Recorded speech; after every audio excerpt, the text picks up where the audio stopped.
이시안의 읽은 척 책방. 안녕하세요. 성신여대 겸임 교수이자 지식편의점 시안책방의 주인 이시안입니다. 오늘 소개해드릴 작품은요, 마지막 장에 가서 그야말로 깔깔대고 웃었던 작품이에요. 아이 쿠베야! 이 정도까지는 아니고요. 이건 좀 오버하지만 정말 재미있었는데 그게 이렇게 웃기기보다는요, 재미있었다라는 느낌이 강해요. 처음에 책을 읽으면 이게 뭐지? 하는 그런 느낌이에요. 그런데 그 다음으로 가면 약간 감동적인 면이 있다가 그리고 비장해지기도 하고요. 결과적으로 마지막에 가면 웃깁니다. 그리고 그런 것을 다 떠나서요. 일단 스토리가 어디로 튈지 몰라서 읽는 재미가 있는 책이라고 할 수 있습니다. 허삼관이라는 사람이요, 피를 판 이야기예요. 중국의 대표적인 현대 작가죠. 위화의 허삼관 매열기입니다. 허삼관 매열기는요, 배우 하정우가 감독 겸 주연으로 출연을 하고요. 그리고 배우 하지원도 투톱 주연으로 출연을 해서 영화화되기도 했었습니다. 처음에 이런 작품이 영화화된다고 했을 때 책을 읽기 전이었거든요. 그래서 뭐지? 왜? 그런 느낌이 좀 있었어요. 피를 판 이야기잖아요. 그게 영화화된다고? 그랬었는데 책을 읽고 나니까 왜 하정우 배우가 감독까지 할 정도로 이 작품에, 이 소설에 꽂혔는지 알겠더라고요. 페이소스란 말이 있죠. 정서적인 동질감, 비애, 이런 것들을 얘기하는데요. 바로 그런 페이소스가 있는 작품이에요. 그리고 또 한편으로는 아이러니에서 나오는 재미도 있습니다. 허삼관은 성 안에 공장에서 일을 하거든요. 여기서 성 안이라는 건 일종의 도시라고 할 수 있죠. 그리고 성 밖은 바로 이 성 밖에 있는 시골을 얘기하는데, 허삼관이 성 밖 마을에 갔다가 병원에 피를 팔면 35원을 받을 수 있다는 사실을 알게 돼요.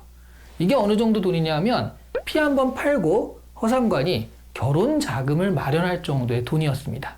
허삼관은 그렇게 마련한 돈으로요, 미녀 허옥란과 그리고 친절한 인문방 중에서 저울질을 좀 하다가 허옥란과 결혼을 합니다. 허옥란은 사실 하소용이라는 사람과 썸을 타는 중이었거든요. 그런데 결혼 미천을 가진 허삼관이 그 사이를 싹 비집고 들어가서 결혼에 성공을 한 거죠. 허삼관과 허옥란은 아들 삼형제를 낳고요. 이름을 일락, 이락, 삼락이라고 짓습니다.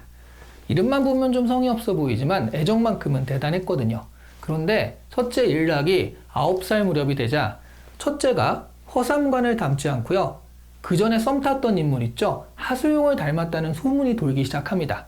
그러다 결국 허옥란이 결혼 전에 하소용과 한 번의 잠자리가 있었다는 사실이 밝혀지고요, 일락은 허삼관의 친자식이 아닌 것으로 굳혀지게 됩니다. 일락이를 하소용네 집으로 보내네 아니네 한바탕 소동이 있어요. 그런데 그 와중에 일락이가 동네 친구의 머리를 다치게 하는 부상을 입히게 되는데요. 그 보상을 해줄 길이 없어서 결국에는 허삼관이 다시 피를 팔아서 보상비를 마련하게 됩니다. 허삼관은 일락이를 앞으로 차별을 하겠다라는 전제로 계속 키우기로 해요. 그러다가 가뭄이 드는데요. 먹을 것이 부족하게 되자 허삼관은 다시 피를 팔아서 가족들의 먹을 것을 마련하게 됩니다.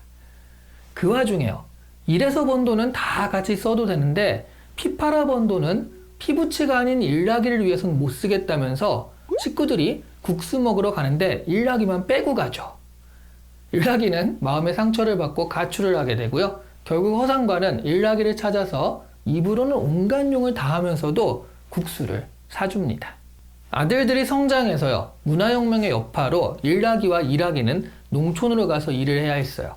일락이가 집에 잠시 쉬러 오는데 너무 힘들고 안쓰러워 보여서 허삼관은 또 피를 팔아서 일락이의 손에 돈을 쥐어줍니다. 그리고 한 달이 채 지나지 않아서 둘째 이락이의 상사가 집에 방문을 하는데요. 그 사람에게 잘 보이기 위해 허삼관은 또 피를 팔아요. 그래서 대접할 음식을 마련하는데 사실 한번 피를 팔면 3달 정도는 있어야 되거든요. 한 달 정도밖에 안 된 상태여서 좀 위험한 일이긴 했습니다. 그런데 진짜 문제는요, 얼마 지나지 않아서 일락이가 급성 간염에 걸린 게 밝혀졌다는 거예요.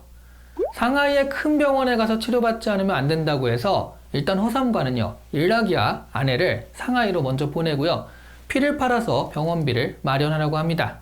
상하이로 가는 길에 도시에서요, 피를 계속 팔면서 돈을 모으는데 3에서 5일에 한 번씩 피를 팔다 보니까 결국 자신의 피가 모자라서 죽을 위험도 겪게 됩니다. 그러다가 상하이에 도착해서요, 다행히 일나기가 무사한 것을 알고 눈물을 흘리죠. 원래 피를 판 후에 허삼관은 늘 주막에 들러서 돼지 간볶음과 황주 두냥을 먹거든요. 노년이 된 후 허삼관이 주막을 지나다가 이 음식들이 먹고 싶어져서요, 평생 처음으로 자기 자신을 위해 피를 팔고자 병원에 갔습니다. 그랬더니요, 늙은 피는 안 산다고 거부당하게 되는 거예요. 그게 서러워서 허삼관은 거리를 울며 걸어다니게 되고요, 그 이야기를 듣고 세 아들들과 아내가 찾으러 옵니다. 아내는요, 이제는 굳이 피를 안 팔아도 이런 음식을 먹을 수 있다면서 음식을 사주면서 이야기는 끝이 나는 겁니다. 그야말로 피를 팔아서 가족을 부양한 가장의 이야기입니다. 피를 판 돈이 왜 그렇게 비쌌냐면요, 당시 중국인들은 피를 파는 건 조상의 혼을 파는 것이라 생각을 해서 피를 팔지 않았거든요. 처음 허삼관이 피를 팔고 온 것을 안 날에 아내인 허옥란도 목을 놓아 울거든요. 그래서 피 판 돈으로는 피부치가 아닌 일나기한테 쓰기가 망설여졌던 거예요. 그런데 마지막 장면에서는 일나기를 위해 목숨의 위협을 받아가며 피를 파는 허삼관의 모습에서요, 흔히 이야기하는 나은 정이 아닌 기른 정의 부성애를 보게 되는 거죠. 입으로는 툴툴대면서도 착한, 그러니까 흔히 말하는 츤데레 캐릭터라고 할 수 있는 허삼관과 미인이면서도 억척스럽고 정도 깊은 허웅란 캐릭터, 둘 다 매우 매력적인 인물들이었어요. 그 외 나오는 다른 등장인물들도 서로 죽일 듯이 싸우다가도 정말 위험할 때는 서로 돕는 휴머니즘도 돋보였습니다. 사실 이 작품에서요, 허삼관 가족이 겪는 여러 가지 사건들은요, 중국의 대약진 운동이나 문화대혁명 같은 사건들 때문인데요, 그런 것들이 노골적으로 드러나지 않고요, 허삼관 가족이 겪는 생활의 변화에서 간접적으로만 체험되고 있습니다. 그렇기 때문에 사회사를 알아야 한다라는 부담감 없이 읽을 수 있는 작품이에요. 처음에 자기 자식이 아닐 수 있다라는 의심만으로 아들한테 네 아버지한테 가 라고 말을 하거나, 아니면 국수는 너한테는 사줄 수 없어 라고 허삼관이 말을 하거든요. 그런데 나중에는요, 바로 그런 자식을 위해 일말의 망설임도 없이 목숨을 걸어가며 피를 파는 허삼관의 모습이 꽤 인상 깊게 남는 작품입니다. 제가 마지막에 깔깔대고 웃었다고 했잖아요. 허삼관과 허옥란의 이야기가 재밌기도 했지만 여기 나온 캐릭터들이요, 그래도 다 무사하게 잘 살고 있다라는 것을 본 안도의 웃음이기도 했습니다.